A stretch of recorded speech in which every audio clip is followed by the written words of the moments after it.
Okay, let's dive right into this. When you get a paycheck, what's the first thing you think?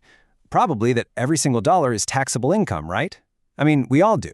You work, you get paid, you owe tax. Seems pretty straightforward. But what if? What if that whole idea is built on a misunderstanding of what the law actually says? What if the highest court in the United States has a very specific and maybe even surprising definition of what income truly is? It's just one question, but you know what? It has the power to change everything. And that's exactly what we're going to unpack right now. All right, so to get this right, we can't just go with our gut feeling or what we've always heard. We have to go straight to the source, to the precise legal definition of income that the Supreme Court itself has established. Check this out. Back in 1955, in a landmark case called Glenshaw Glass, the Supreme Court spelled it out. They said income is an undeniable accession to wealth.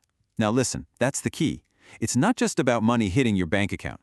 It's about a real, measurable increase in your net worth. It's about actually becoming wealthy. And if we go back even further to a 1920 case called Eisner v. Macomber, we get the most important word of all, gain. The court said income has to be a gain derived from your assets or your work. The message from these cases is crystal clear. If there is no gain, there is no taxable income. So how in the world do we measure that gain? Well, that question leads us directly to our next big concept, basis.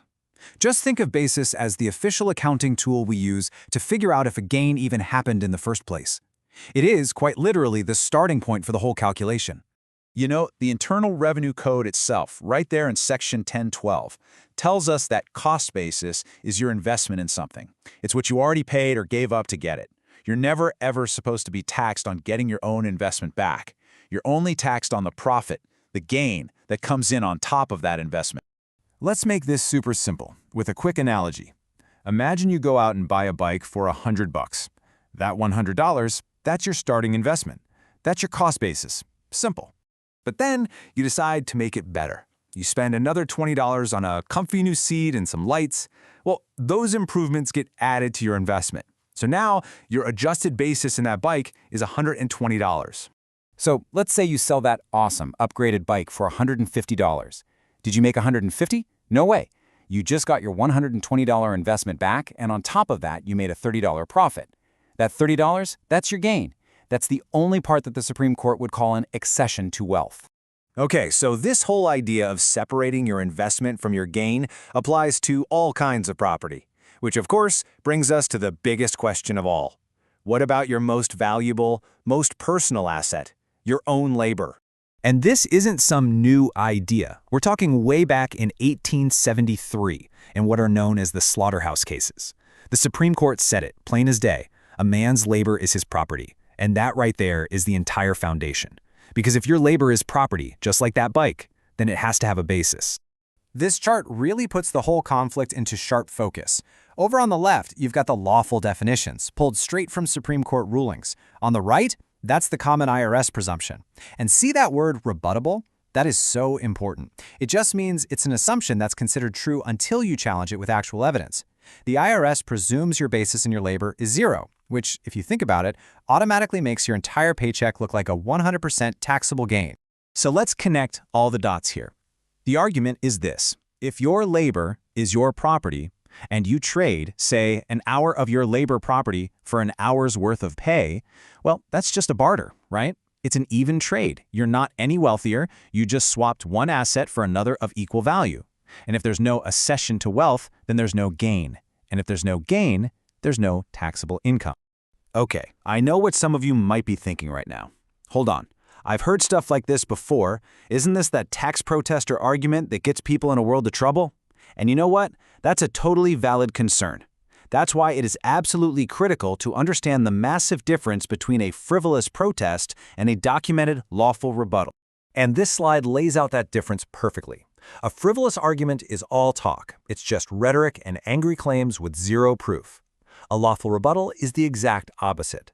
It works completely inside the system. It uses professional accounting procedures like GAAP and official IRS forms. It's all backed up by sworn affidavits and actual case law.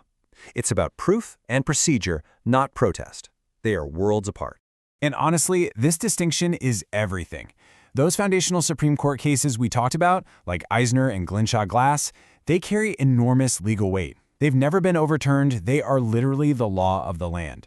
Now, the cases that you hear about failing in court, like Sloan or Granzow, they get rejected for one simple reason: a total lack of evidence. The courts aren't throwing out the law, they're throwing out a case that was made with no documentation to back it up. So, if the secret sauce is really just evidence and proper documentation, how does a person actually go about creating a lawful record to support this kind of position? Let's get into the nuts and bolts of it. First off, it's so important to remember that the info on your W-2 just creates a legal presumption. A presumption is not a fact. It's an assumption, and assumptions can be challenged or rebutted with evidence. The law actually provides a way for you to correct the record if you previously filed something based on a mistaken belief. The way you build that rebuttal is by creating a perfect audit trail, a series of breadcrumbs that lays out your position with absolute clarity. This means using things like a Form 1040X to correct a past return, keeping a professional GAAP ledger that treats your labor as an asset, and drafting a sworn affidavit that clearly states your accounting basis, all while citing the law. So when you boil it all down, the process really has three main steps. First, you recharacterize and correct past filings using the official forms and a detailed affidavit. Second, you start maintaining your own professional books that account for your labor as property. And third, you consistently assert your position using declarations that are firmly grounded in that Supreme Court precedent. And that brings us to the final question, really, the big one. When you look at the law and you look at the principles of accounting, is your paycheck an equal exchange for your property, your labor, or is it a taxable accession to wealth? Answering that for yourself requires meticulous documentation, a real understanding of the law, and, well, it'll probably change how you look at your paycheck forever.